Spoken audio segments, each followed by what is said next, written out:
Hello, sports fans, and welcome back to another episode of World of Warcraft Battle for Azeroth, The Adventures of Andy Irongut. I'm your host, Archeo Andy. Last time, we explored Ironforge, did a pretty deep dive, checked out the auction house, learned some professions,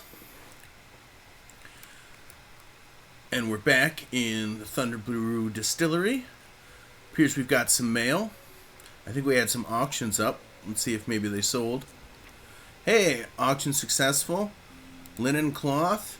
Alright, 69 silver. I mean, we just... What was that? Tripled? Quadrupled? Quadrupled our amount of money. We didn't sell our catfish. That's okay. So the plan today is to continue leveling up. As you can see, we're level 13. When you hit, let's see, dungeons and raids, yeah. This feature becomes available at level 15. So at level 15, we can start doing some dungeons, which have a lot of cool loot, have cool bosses, are a lot of fun to play. I think our goal right now is we're just going to do some grinding, try to level up to 15, and see if maybe we can get into a dungeon.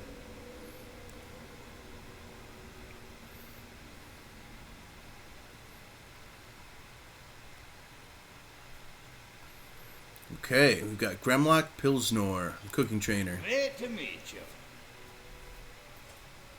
Return to Gremlock. Andy Irongut, have you returned from Ironforge? Oh yeah, so we picked up some cleavers from this guy for his graduating class. That's kind of what he gives his graduating gift. And went to Ironforge, got some cleavers that he ordered. He brought the cleavers, great. I'll get these to my students. I'm sure they're eager to use them on some fresh boar meat. Thank you for your help, Andy Irongut. I'm in your debt, but I hope this money will at least cover your travel costs. Yeah, it essentially does cover. I think it was about that much to travel. Hey, and there we go, a level up. Level 14. Ooh, we got a new ability, Enrage. Let's see. It's a passive. Becoming enraged increases your damage done by 11%, haste by 25%, and movement speed by 10% for 4 seconds. Bloodthirst has a 30% chance to enrage you, and Rampage always enrages you. So we've got Rampage. And I don't think we have Bloodthirst yet. Let me just double check. Oh yeah, we do. We have Bloodthirst. Yeah, number 2. We're in our 2 spot. Okay, so that's pretty good. That's a pretty solid upgrade.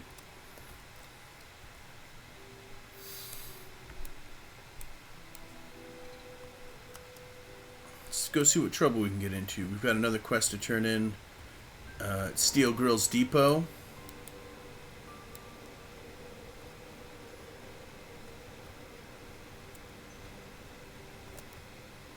Looks like it's about sunset here in Dunmoreau. Pretty. Ironforge in the distance over there.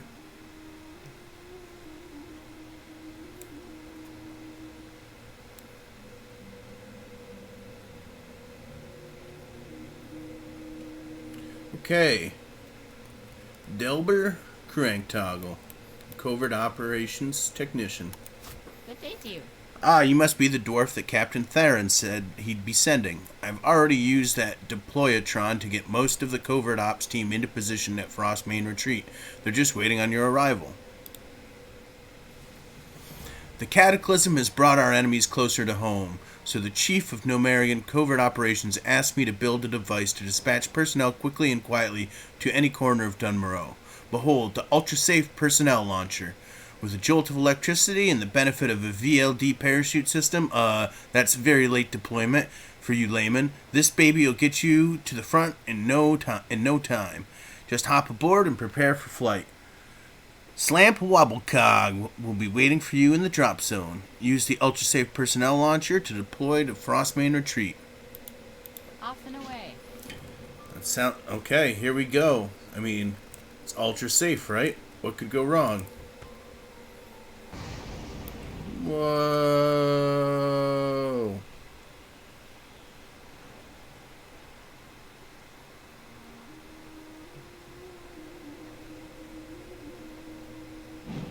Ho ho ho! Just in time.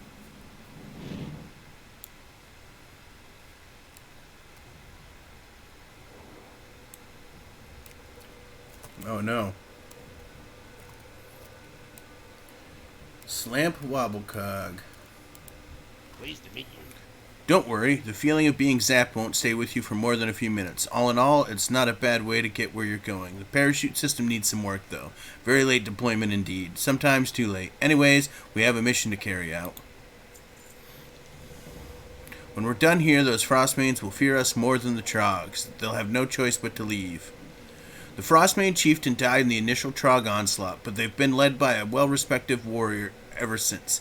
Batok the Berserker was one who organized the Frostmane retreat, the construction of the new village, and strikes against Karanos and the Mountaineers. If we remove Batok, the Frostmane's organization should crumble, leaving the Mountaineers free to pick off the survivors. Batok will be here in the village just east of here. We can get some bloody boots. We also have Strike from Above. Delber's technicians have been up day and night helping us prepare for the strike. Aside from building and tuning the personnel launcher, his men have prepared the Covert Operations Air Wing for a strike on Frostmane retreat. They'll be waiting for a signal to begin their strikes. Take this flare with you and set it off near the cluster of buildings at the northern end of the village and the buildings at the southern end of the village. The flying machine will make a quick strike at each site. Use the signal flare to call in airstrikes at the northern and southern ends of Frostmane retreat. We've also got Snevik the Blade. Greetings. We need to halt the construction on this Frostmane village. If we let them get too entrenched, it will be more difficult to keep them from settling here permanently. It's time to give those brutes a gnome's eye view of the world. Take this gnomish viewpoint equalizer and use it on the Frostmane builders to bring them down to our level. They won't be able to lift their tools and construction will come to a standstill. Okay. I mean, at least it seems non-violent almost. We'll see how it plays out in reality. There's a warrior. Let's do it.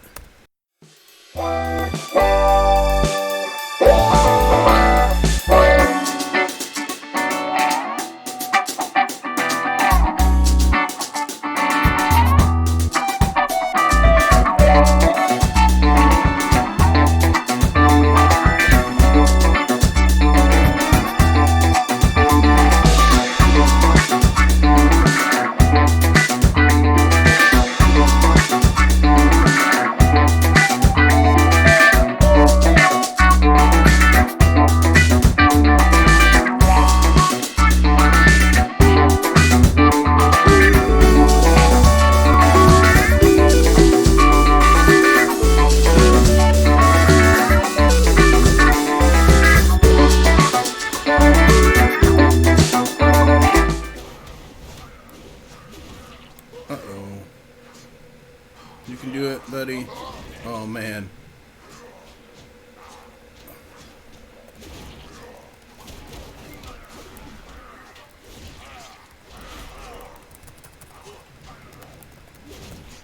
Woo. Gonna be close. I don't think I'm gonna make it. Oh, I died. Took on too much. There we go. This is what happens when you die. You get rezzed in a graveyard. Here's the spirit healer. You can talk to her and she can revive you if you want, but you take a penalty to durability and stats. So yeah, we'll just run back to my corpse. Hopefully it's not too far of a run. It's a little bit, but it's not terrible. Okay, let's see if we can respawn without getting killed. There's a lot of enemies around here, and I'm guessing Bartok respawned. Yep, with all the loot. So I'm gonna have to kill him again. So this is gonna be fun. Let's try to find a safe spot that we can respawn and not attract too much attention. Let's try here.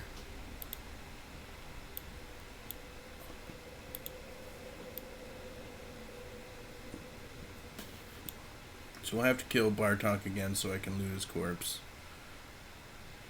And I do need to... I'm going to have to kill this guy.